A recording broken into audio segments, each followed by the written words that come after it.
Ədəbiyyat üzrə Nobel mükafatı alan Laszlo Krasnaxarkay kimdir? 9 oktyabr 2025-ci ildə Macar yazıcı Laszlo Krasnaxarkay ədəbiyyat üzrə Nobel mükafatına layiq görüldü.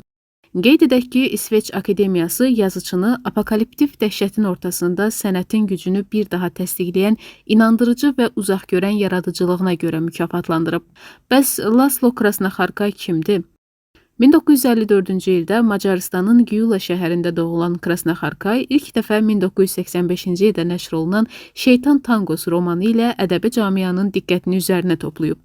Bu əsər kommunist dövrünün sonlarında tənəzzül edən kənd həyatını, ümidsizliyin və boşluğun hökm sürdüyü atmosferi təsvir edir.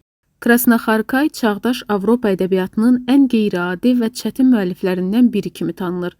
Onun romanlarında bəşəriyyətin xaotik vəziyyəti, sosial çöküş, gözləmə, ümidsizlik və gözəllik kimi mövzular mərkəzi yer tutur.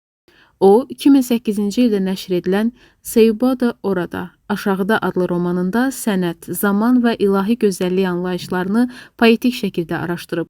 Bu əsər onun fəlsəfi və mistik üslubunun zirvələrindən biri sayılır. Krasnaxarkayın əsərləri bir çox dillərə tərcümə olunub və beynəlxalq ədəbiyyat mühitində yüksək qiymətləndirilib.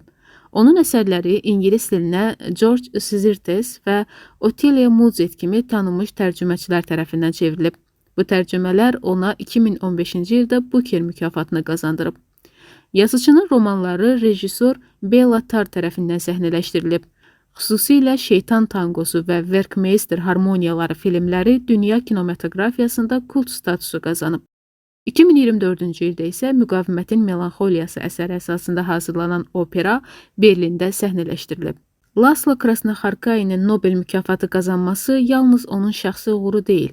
Bu, eyni zamanda Macarıstan və ümumilikdə Mərkəzi Avropa ədəbiyyatının dünya sahəsində tanınması baxımından böyük əhəmiyyət daşıyır. Qeyd edək ki, o, 2002-ci ildə bu mükafatı qazanan İmre Kertészdən sonra Nobelə layiq görülən ikinci Macar yazıçısı oldu. Nobel ədəbiyyatı mükafatı hər il İsveç Akademiyası tərəfindən təqdim olunur və ədəbi sahədə ən görkəmli əsər müəllifinə verilir. Mükafatın pul dəyəri bu il üçün 11 milyon İsveç kronudur.